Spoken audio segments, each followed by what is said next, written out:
Hi friends, welcome to Samayal With Monz. இன்னைக்கு cook with கோமாலியில் கனி செஞ்ச யூனிக்கான கர்ட் ரைஸ் ஃப்ரிட்டர்ஸ் எப்படி செய்யறதுன்னு பார்க்கலாம் வாங்க. கர்ட் ரைஸை தாளிச்சிக்கலாங்க. எண்ணெய் 1 டீஸ்பூன், கடுகு 1/4 டீஸ்பூன், கடலைப்பருப்பு 1/2 டீஸ்பூன், உளுத்தம் பருப்பு 1/2 டீஸ்பூன், பெருங்காயத்தூள் கொஞ்சம், கூடவே பச்சை மிளகாய் சிறுவை நறுக்கியது, இஞ்சி கொஞ்சம் துருவி போட்டுக்கோங்க, கருவேப்பிலை கொஞ்சம் போட்டுக்கோங்க.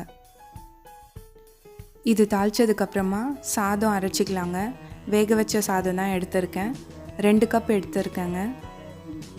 அது சும்மா ஒரு பல்ஸ் ரன் பண்ணிக்கோங்க மிக்சியில். இதை மாதிரி அரைச்சிக்கோங்க. ஒரு பவுலில் இதை மாற்றிக்கிட்டு தயிர் 1 டீஸ்பூன் சேர்த்துக்கிறேங்க.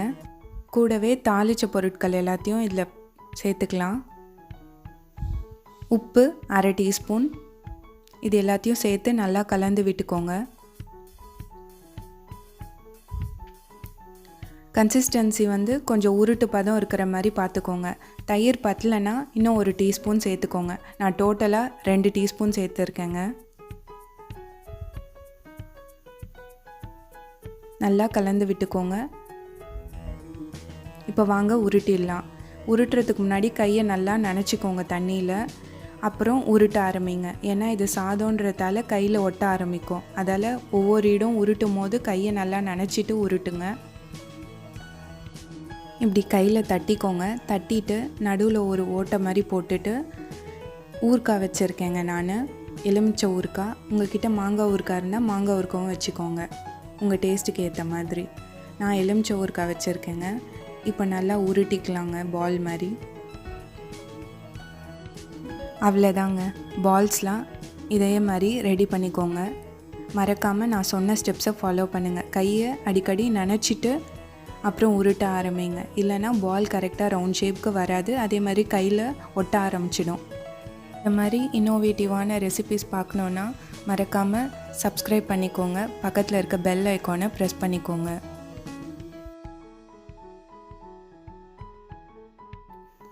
பால்ஸ் எல்லாம் ரெடி ஆகிடுச்சுங்க. இப்போது கோட்டிங்க்கு தேவையான பொருட்கள்லாம் பார்த்துடலாம் வாங்க. மைதா மாவு 2 டீஸ்பூன் நான் சேர்த்துக்கிறேங்க. இதை தண்ணி சேர்த்து நல்லா கலக்கி விட்டுக்கோங்க. ஒரு பேஸ்ட் மாதிரி நல்லா கலந்து விட்டுக்கோங்க.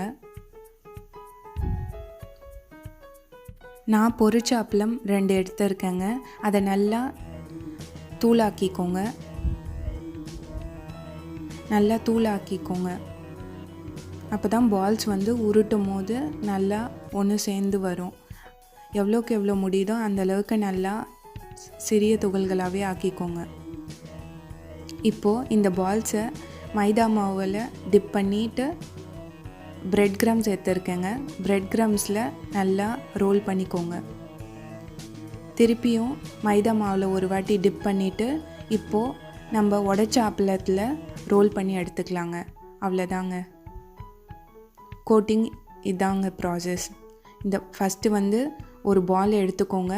அந்த பாலை மாவில் டிப் பண்ணிவிட்டு பிரெட் கிரம்ஸில் ரோல் பண்ணிக்கோங்க. அகெயின் மாவில் டிப் பண்ணிவிட்டு பொரிச்ச அப்பளத்தில் நம்ம துகள்களாக வச்சுருக்கோம் இல்லைங்களா, அதில் பெரட்டி எடுத்துக்கோங்க. அவ்வளோதாங்க, இதுதான் ப்ராசஸ் கோட்டிங்க்கு. கோட்டிங் எல்லா பால்ஸுக்கும் முடிச்சிடுங்க. முடிச்சுட்டு பொரிச்சு எடுத்துக்கலாம் வாங்க. எண்ணெய் கடாயை சிறு தீயிலேருந்து மிதமான தீயில் வச்சுக்கோங்க. ஒன்று ஒன்றா பொரிச்சு எடுத்துக்கலாங்க. நான் எண்ணெய் கம்மியாக யூஸ் பண்ணதால் எனக்கு 1 தாங்க போட முடிஞ்சது. நீங்கள் எண்ணெய் தாராளமாக யூஸ் பண்ணிங்கன்னா 2-3 கூட போட்டு எடுத்துக்கலாம். நான் 1 தாங்க போட்டு எடுக்கிறேன். அவ்வளோதான், கர்ட் ரைஸ் ஃப்ரிட்டர்ஸ் தயாராகிடுச்சு வீட்டிலே. யூனிக்கான ரெசிபியாக இருக்குல்லங்க. கண்டிப்பாக ட்ரை பண்ணி பார்த்துட்டு எப்படி வந்ததுன்னு கமெண்ட் பாக்ஸில் கமெண்ட் பண்ணுங்கள். மறக்காமல் சப்ஸ்கிரைப் பண்ணாதவங்க சப்ஸ்கிரைப் பண்ணிக்கோங்க. பக்கத்தில் இருக்க பெல் ஐக்கானை ப்ரெஸ் பண்ணிக்கோங்க. அப்போ தான் நான் போடக்கூடிய வீடியோஸ் உடனுக்குடனே உங்களுக்கு நோட்டிஃபிகேஷனில் வரும். நன்றி. மீண்டும் இன்னொரு ரெசிபியுடன் சந்திக்கிறேன்.